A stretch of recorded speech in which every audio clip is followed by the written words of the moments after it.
Bienvenidas al podcast Mujeres Imparables, Mujeres que Inspiran.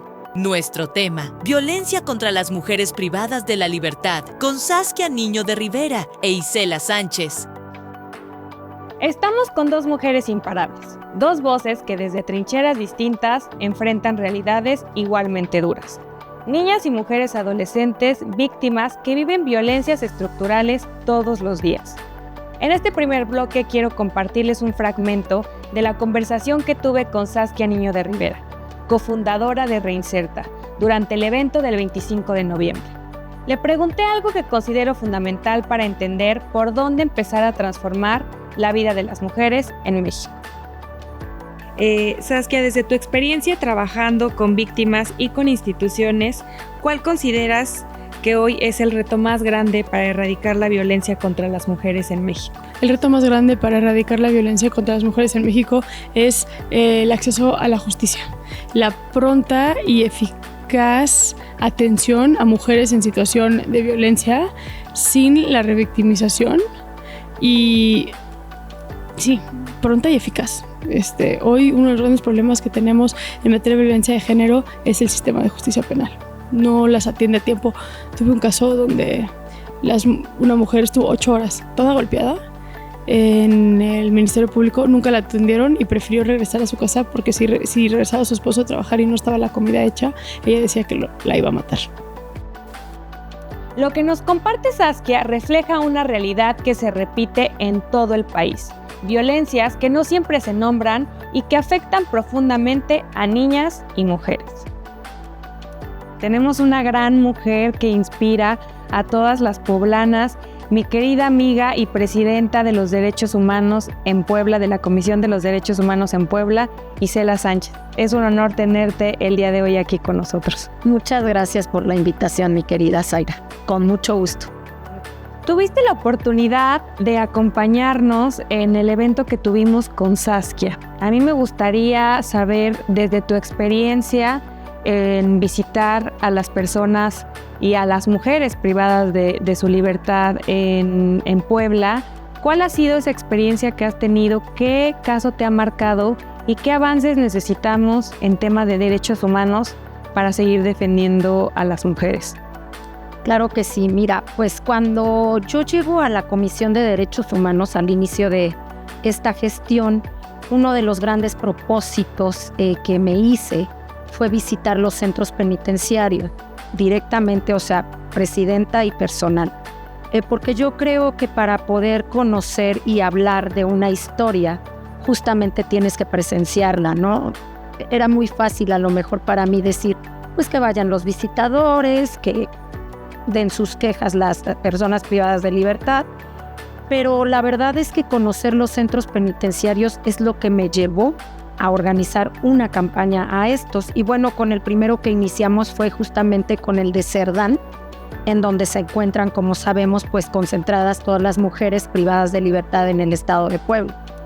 Y pues obviamente la experiencia es grande porque no te esperas con cuánta carencia pueden estar. Y no me refiero al inmueble, porque si bien es cierto que sí fue adaptado para ser un centro penitenciario, es decir, que se construyó con ese propósito, porque lo he compartido mucho, hay inmuebles, la mayoría en los centros penitenciarios, que no son creados para hacer eso, sino fueron adaptados, y eso hace que caigan en hacinamiento, que haya insuficiencia, o incluso que no cuenten con las condiciones necesarias para una persona privada de libertad.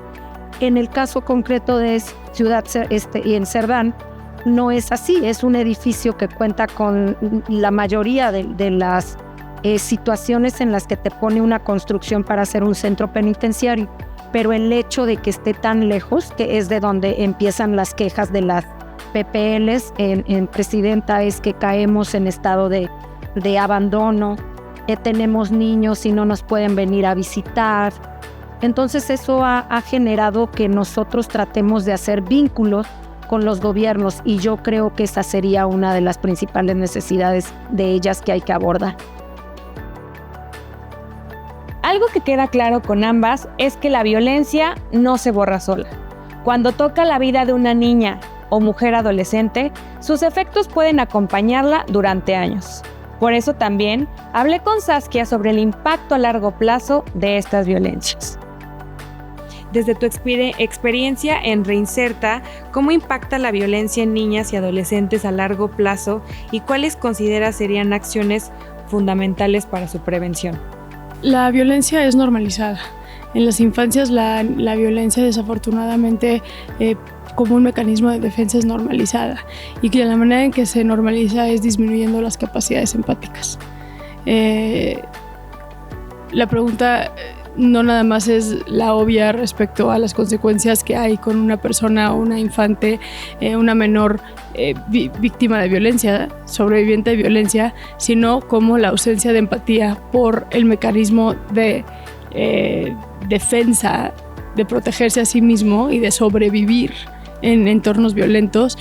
¿Cuáles son las consecuencias que genera eso en la persona, ¿no? ¿Y qué pasa cuando tienes una persona poco empática dentro de una sociedad?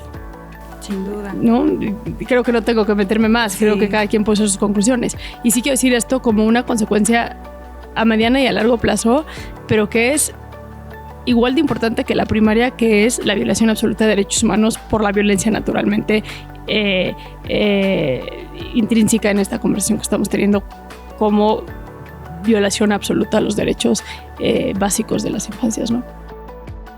Fíjate que cuando inició esta campaña de visitas, el 4 de diciembre logramos juntarnos gobierno, Secretaría de Movilidad, Sociedad Civil Organizada, Comproniñez y Comisión de Derechos Humanos.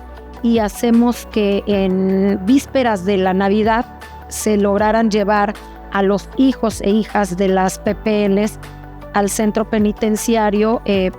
Tenían algunos, Zaira, más de 7 años de no estar con sus mamás.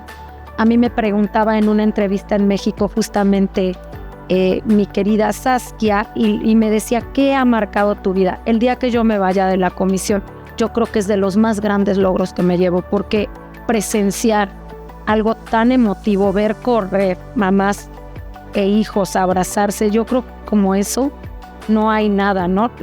Yo que tengo pues el privilegio de ser madre, la verdad es que las veía y decía, wow, yo creo que es el mejor regalo que les pudieron dar esta Navidad, ¿no? No obstante que estés privada de libertad, pero poder tener esa cercanía, ese tipo de logros son los que vamos buscando en la comisión. La sensibilidad a la ciudadanía también para que cuando ellas salgan puedan ser reinsertadas a la sociedad, que justamente esa es la labor de los centros penitenciarios y no ponerles un eslogan que a veces no te mereces. Gracias Saskia, gracias Isela Sánchez. Sus voces nos recuerdan que debemos tener cero tolerancia a la violencia. Gracias a todas y todos por escucharnos. Soy Zaira González y esto es Mujeres Imparables, Mujeres que Inspiran. Nos escuchamos en el próximo episodio. Esto fue Mujeres Imparables, Mujeres que Inspiran. Para más información y videos como este, visita nuestra página mujeresimparables.pueblacapital.gov.mx.